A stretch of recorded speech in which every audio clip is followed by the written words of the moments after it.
네, 안녕하십니까. 창댕이입니다. 오늘 조직관리에 대해서 페어십 세미나를 진행하고 이것을 혹시나 창업하시는 분들 또는 스타트업에 계신 분들 중에 이 영상이 도움이 되실 만한 분들을 위하여 영상을 공개하도록 하겠습니다. 오늘 과제는 효율성 향상입니다. 스타트업이든 아니면 큰 기업이든 어떤 기업이든 기업은 이윤을 추구하는 것이 목적이기 때문에 효율적으로 일을 해야 하죠. 그래서 오늘 교육을 시작해 보았습니다. 먼저 라벌 키야사키님의 최고의 영업사원 이야기를 해보려고 합니다. 제가 금수저 집안이에요.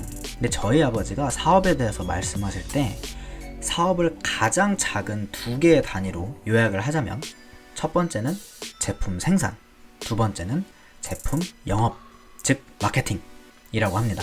자, 그럼 그렇게 중요한 마케팅을 최고로 잘하는 최고의 세일즈맨 이야기 한번 들어보실까요? 네, 최고의 세일즈맨이 창업을 하러 나와서 투자자들한테 어필을 하는 거죠. 내가 이렇게 잘 파는데 내가 무슨 상품이든지 못 팔겠습니까? 나한테 투자해 주십시오 라고 얘기했다고 합니다.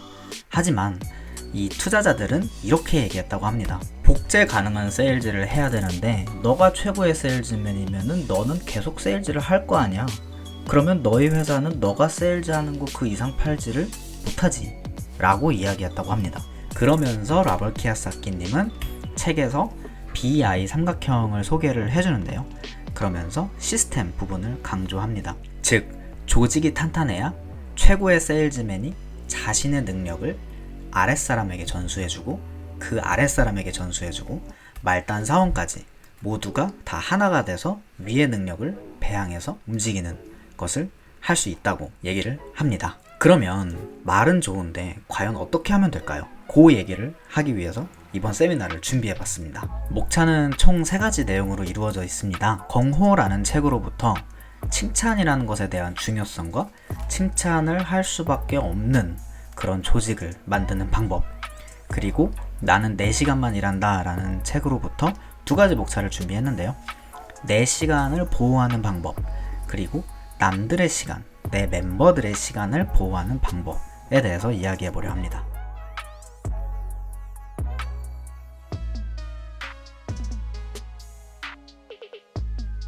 자, E는 MC 제곱. 이거 아인슈타인의 법칙이죠. 상대성 이론 법칙인데 여기서 말만 바꾸면 조직의 성공 법칙이 숨어져 있다고 경허라는 책은 이야기합니다. enthusiasm, 즉 열정은 미션, 각자 해야 되는 업무죠. 과 캐시, 월급이죠. 그리고 컴플리먼트, 칭찬. 네, 이 공식에서 보면은 직원들의 열정은 미션과 월급과 칭찬의 곱으로 표현되어 있다라는 얘긴데 놀랍죠? 월급과 칭찬이 같습니다. 그리고 미션도 그만큼 중요하다는 거. 즉, 회사는 개개인의 역할을 명확하게 구분을 지어야 합니다. 제가 사례 하나를 가져왔는데 연구실 창업이거든요. 물론 연구실 창업 중에 굉장히 잘된 케이스가 있기 때문에 그들을 비하하려는 마음은 전혀 없습니다. 하지만 연구실 창업에 대한 잠재적인 문제점 중에 한 가지를 이야기해 보려고 합니다. 연구실 창업이라는 것이 진입장벽이 높은 사람들끼리 뭉쳐서 그들이 만들어낸 제품이 세상에 BM이라는 형태로 나타났을 때 워킹할까? 라는 의문을 가지고 시작한 경우이거든요. 하지만 보통 기술 창업은 기술 부분에서 가장 잘하는 사람이 대표를 하고요. 나머지 사람들이 그 대표의 비전을 믿고 따라오는 경우가 많습니다. 그러면 이들 중에서는 누가 세일즈맨이 될까요? 이들의 각자 미션은 명확할까요? 이들이 칭찬을 한다면 얼마나 칭찬할 수 있을까요? 나도 할 수 있는 일을 제가 한 건데. 자, 이와 반대로 마케팅을 정말 잘하는 사람과 개발을 정말 잘하는 사람, 이런 식으로 명확하게 나눠진의 관점에서 보면 저 사람의 일은 내가 전혀 할 수가 없는 부분입니다. 그리고 내 주변에서 찾아보면 저 사람만큼 잘하는 사람이 또 없습니다. 그러면 나는 저 사람을 존경할 수밖에 없는 상황에 놓여 있는 거죠. 그리고 내 업무에 대한 책임감이 굉장히 강해집니다. 이거는 나만 할 수 있는 일이니까. 그래서 미션이 명확해지고 구조적으로 칭찬을 할 수밖에 없는 구조가 만들어진다고 책은 이야기합니다. 여기서 월급까지 주면 최고겠죠? 이 책에서 우리는 각자의 업무를 명확하게 나누고 그럼으로 인해서 서로가 서로를 칭찬할 수밖에 없는 구조를 만드는 것이 직원들의 사기를 엄청 높인다 라는 것을 배웠습니다. 그런데 여기서 우리 스스로 던져야 될 질문은, 그런 구조를 만들고 난 뒤에는 어떻게 서로가 협업을 해야 이 기업이 최고의 효율을 낼 수 있는가를 생각해 봐야 됩니다. 그거에 대한 해답은 나는 4시간만 일한다 라는 책에서 찾아보실 수 있습니다. 자, 이제 구성원 모두가 각자의 역할을 명확하게 알고 있고요.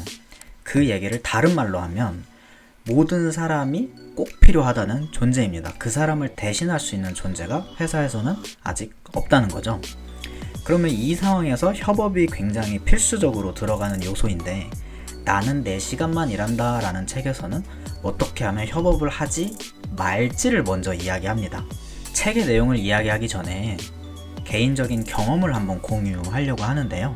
모 대학교 연구실에서 일어나는 실화입니다.